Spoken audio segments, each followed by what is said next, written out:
আমরা অনেকে দেখছি যে চট করে ঢুকে পড়বো, তা আমরা বলতে চাই যে চট করে ঢুকে পড়লেই আমরা পট করে তাকে ধরে ধলাই দেওয়ার ব্যবস্থা করবো। চট করে ঢুকবে, কারাগারে ঢুকবে। এগুলো দেখেন, সাবেক বর্তমানে যারা বিএনপি আছে তারাও তো বলে যে ঈদের পরে আন্দোলনে নামবে, বলতো না? সাবেক প্রধানমন্ত্রী সবসময় বলতেন যে আমি পালাই না। এই নিয়ে আপনার মন্তব্য কি? অ্যাকচুয়ালি চোরের মায়ের বরগলা যেটা বলা হয় আর কি, বাংলা কথায়, কাটি বাংলায় যারা চোর তারা বলে যে আমরা চুরি করি না, মানে কথা হচ্ছে এরকম, ঠাকুর ঘরে কেড়ে আমি কলা খাই না, ওইরকম।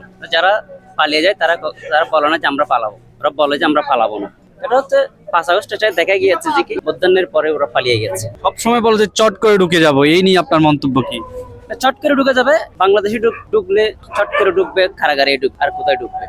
এই যেটা চট করে আমরা অনেকে দেখছি যে চট করে ঢুকে পড়বো, তা আমরা বলতে চাই যে চট করে ঢুকে পড়লেই আমরা পট করে তাকে ধরে ধলাই দেওয়ার ব্যবস্থা করবো। এগুলো দেখেন, সাবেক বর্তমানে যারা বিএনপি আছে তারাও তো বলে যে ঈদের পরে আন্দোলনে নামবে, বলতো না? আপনারা জানতেন, কিন্তু এখনো এই দলও এরকম, এই স্বৈরাচারী দলেরাও এরকম বলছে চট করে। চট করে শব্দের অর্থ, মিনিংটা যাতে তারা খুঁজে, তাহলে তারা পাগল হয়ে যাবে। চট করে শব্দ দুইটা ঠোঁটের মাধ্যমে আওয়াজ হয় ঠিকই, কিন্তু চট করে শব্দটা বাস্তবায়ন করা খুবই কঠিন। যে উনি সবসময় দেখতাম যে অনেক রেসিপির কথা বলতো, ঠিক কাঁঠালের রেসিপি এবং কি অনেক ধরনের রেসিপি। যখনই দেশ অর্থ সংকট কিংবা সংকটে পড়তো তখনই তিনি এইসব কিছু বলতেন। এই নিয়ে আপনার মন্তব্য কি? আসলে উনি আমাদের এমন একটা প্রধানমন্ত্রী যিনি আমাদেরকে ইফতারের সময় এই আমাদের খেজুরের পরিবর্তে, বেগুনির পরিবর্তে মিষ্টি কুমড়ার দিয়ে বেগুনি তৈরি করে দিত, কাঁঠালের বার্গার বানাই দিত।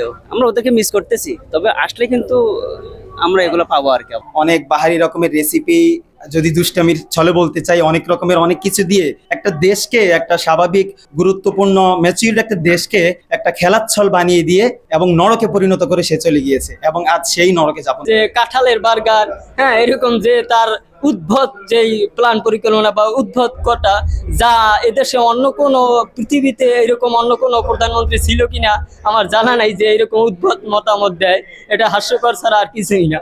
তাকে এই জাতি ঘৃণার সহকারে মনে রাখবে আজীবন।